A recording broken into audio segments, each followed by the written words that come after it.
प्युठानको स्वर्गद्वारी भन्ने पवित्र धाम जहाँ चाहिँ हामी आज हुँदैछौँ।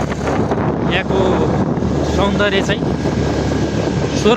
साँच्चीकै स्वर्गको सौन्दर्यको अनुभव हुन्छ। यी लुकेका दृश्यहरू जहाँ चाहिँ हामी पवित्र एउटा इतिहास बोकेको धाममा जाँदैछौँ आज। साँच्चीकै स्वर्ग नेपाललाई भन्ने गर्छ कतिपय ठाउँहरू हामीले हुँदैन। नेपालको कतिपय ठाउँहरूलाई हामीले साँच्चीकै दिइहालेको भित्रका जहाँ चाहिँ हामीले पुग्नै पर्ने ठाउँ। हामी लगभग धेरै तलबाट करिबन 40-45 किलोमिटर उकालोमा चाहिँ आइसकेको छु। अब यो दृश्य बाटोको दृश्य हो। यहाँबाट अझै अगाडि सम्भवतः अगाडि होला अझै 7-8 किलोमिटर हिँड्नुपर्छ जस्तो लाग्छ मलाई। यो ठाउँको पर्यटक प्रबन्धन पनि ठिकै होला भन्ने लाग्छ, किनभने मोटर हिँड्ने बाटो पनि राम्रो नै छ। यहाँको सेवा सुविधा चाहिँ राम्रै होला जहाँसम्म।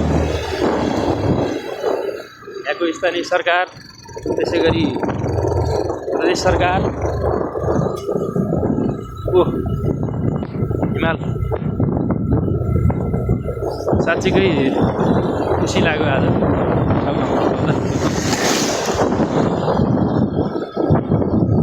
अब अलिकता हिँड्नुपर्छ भन्छ।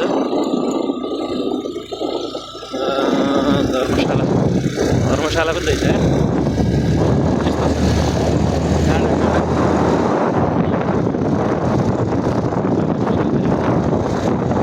माथि नै रहेछ। अझै माथि 1-2 किलोमिटर अबको 1-2 किलोमिटर 2-3 किलोमिटर कति छ आउन त पहिलोचोटि आएको छौँ। अब हेर के हुन्छ।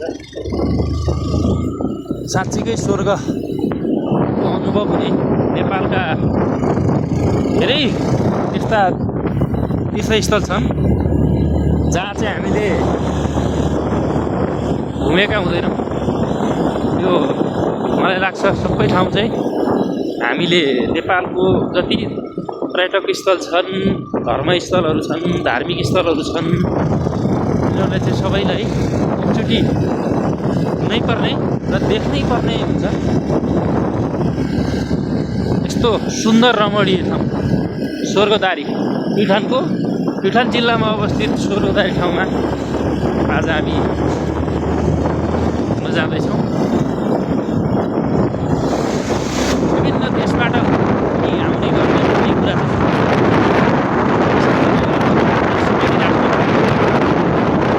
मान्छेहरूको आउजाउ चाहिँ यो स्थलमा छ अरे। नेपालको सन्दर्भमा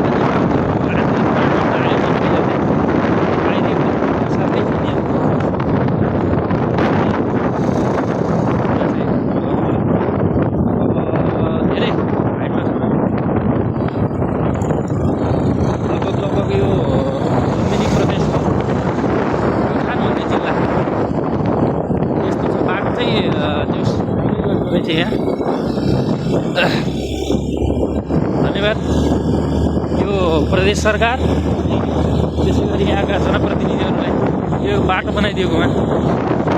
सबैभन्दा सङ्कट हुने नेपालमा भनेको बाटोले गर्दा हो। बाटोले गर्दा धेरै मान्छेहरूलाई चाहिँ अप्ठ्यारो हुन्छ। बाटो चाहिँ बनाइदिनु भएको रहेछ। यहाँ चाहिँ साधनहरू सहजै र सुरक्षित तरिकाले चाहिँ यात्रा गर्नु अवस्था देखियो। सरसफाइ पनि यस्तो हुने रहेछ। यहाँ कतै फोहोर देखिएन। यस्तो छ बाटो चाहिँ। बाँकी भिडियो चाहिँ हामी यो ठाउँमा सबै देखाउने नै छौँ। माथि मन्दिरको पनि भिडियो हुनेछ। यस्तो छ रमणीय ठाउँ स्वर्गद्वारी।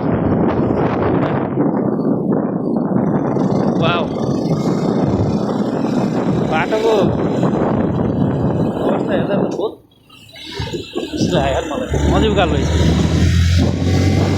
मजै उकालो छ। यस्तो गाडीहरू चाहिँ आइराखेका छन्। रमणीय, सुन्दर रमणीय ठाउँ लुम्बिनी प्रदेशको यो चाहिँ एकदम राम्रो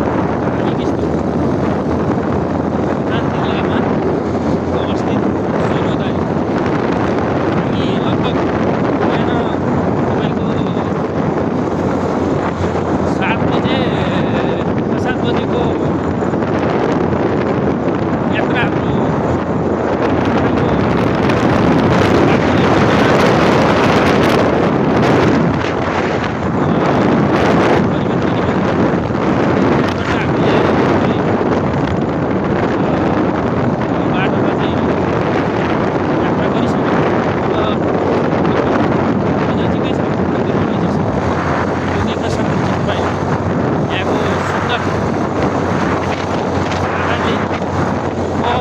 देखिने हिमालले कति रमणीय बनाएको छ। हामी यात्रामा छौँ, अझै समय लाग्छ जस्तो लाग्छ मलाई। किनभने कहीँ कतै पनि मन्दिरको चाहिँ देखिएको छैन। बाटो चाहिँ राम्रै रहेछ।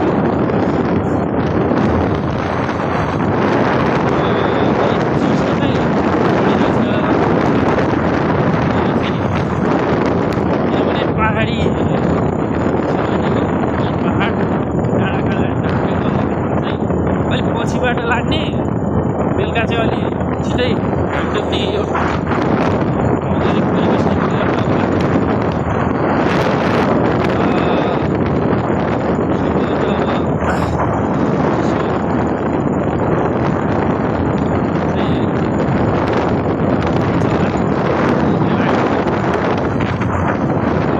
यहाँको सबै इतिहास त पहिलोचोटि आएको मैले सबै इतिहास थाहा छैन। माथि एउटा यसको इतिहासको किताब पाइन्छ भन्ने सुन्नु आएको। किताब पढिसक्नु पछाडि आएको ज्ञान चाहिँ दिने रहेछ।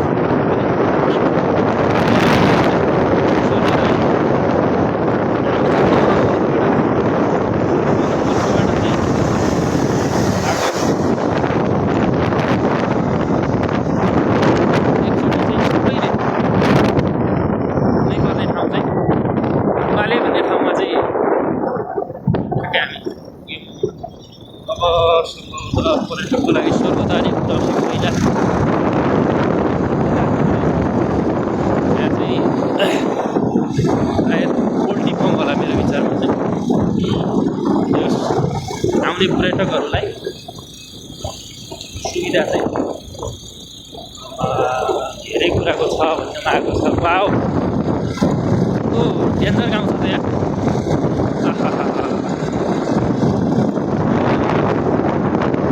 एकदम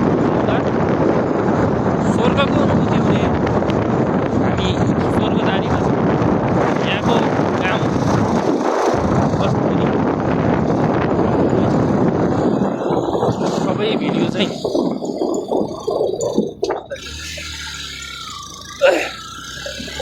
अलि बाटो चाहिँ हिँडेर अलिकति चिप्लो रहेछ, हल्का बाटो चिप्लो रहेछ। तर सबै ठाउँमा जे होस् बिच नै छ बाटो चाहिँ। ओ हिमाल, सायद त्यो हिमाल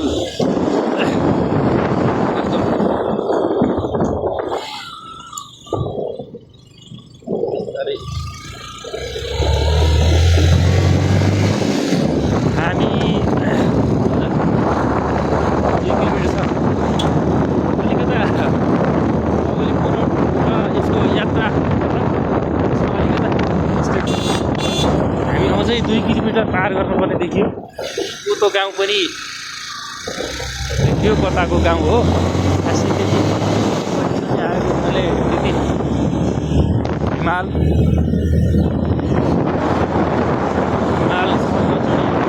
मेरो सम्बन्ध भने जस्तै अति सुन्दर, अति रमणीय क्षेत्र प्युठानको स्वर्गदारी, जहाँ चाहिँ आन्तरिक तथा बाहिरी पर्यटकहरू दिनहुँ चाहिँ धेरै मात्रामा आइरहेको जहाँ चाहिँ हाम्रो विभिन्न हिन्दू धर्मावलम्बी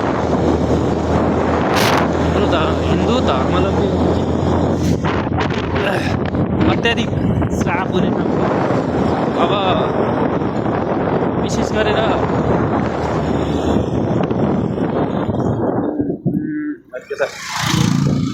मेरो अलिकता ठाउँ चाहिँ यो रहेछ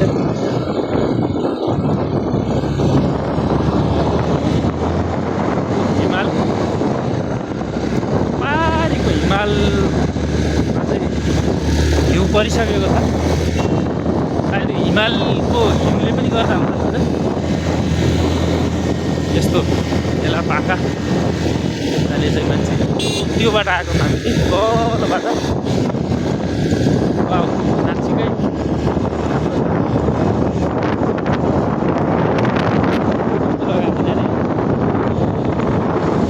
यो अब चाहिँ करिब हामी त्यो डाँडा सायद डाँडामा पर्छ मलाई अब हामी लगभग अबको 10 मिनटमा पुगिहाल्छौँ जस्तै लाग्छ धेरै छैन त्यहाँभित्रको सुन्दर दृश्य पनि तपाईँहरूलाई देखाउनेछु यस्ता ठाउँहरूमा चाहिँ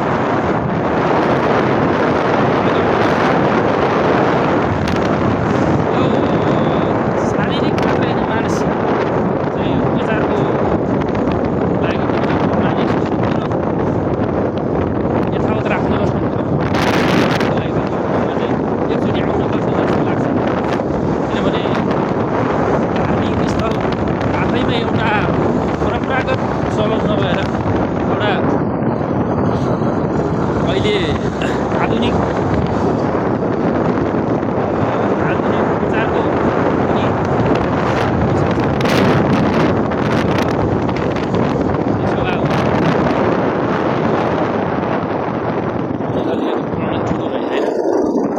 अब पुग्दैछौँ हामी स्वर्गदारी त्यहाँनिर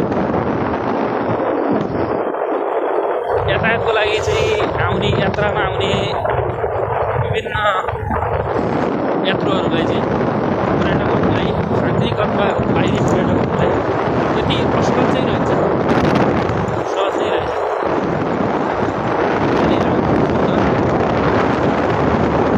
सबै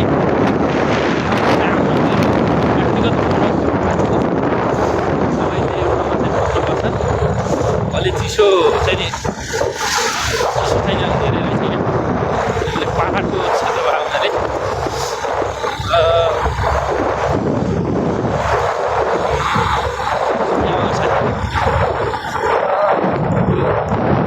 यता सायद गाडी पार्किङको लागि होला उतैबाट माथि रहेछ दाइ त्यो यो चाहिँ गाडी पार्किङ हो अब यहाँबाट चाहिँ हामी अब माथिको यात्रा मन्दिरको यात्रा न्युटनमा गयो अब यहाँबाट चाहिँ बाइकको यात्रा सकिएर अब गाडीको पैदल यात्राको उसमा चाहिँ धरौँ पैदल यात्राको चाहिँ तपाईँको हुँदैछ यहाँ राख्ने यहाँ घोडा सवार पनि हुँदो रहेछ यहाँ चाहिँ अब श्री स्वर्गदारी आश्रम प्रदेशद्वार करिबन हामी चाहिँ अब मन्दिरको आसपासमा पुगिसकेका छौँ सुविधा चाहिँ राम्रो रहेछ यहाँ चाहिँ पार्किङको व्यवस्था पनि रहेछ यहाँ चाहिँ तपाईँको यहाँ कता बस्ने अब यहाँबाट चाहिँ प्रदेशद्वार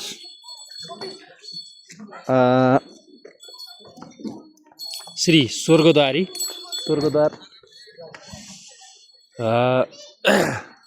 मन्दिर तीर्थस्थल जाने बाटो चाहिँ यहाँभन्दा माथि हुँदो रहेछ घोडा सवार पनि हुने रहेछ नै हामी त पैदलै जाने हो हजुर नै यता हामी यो मात्रै हो केही लिनुपर्छ दाइ फलफुल लिनुपर्छ र फलफुल लिनुपर्छ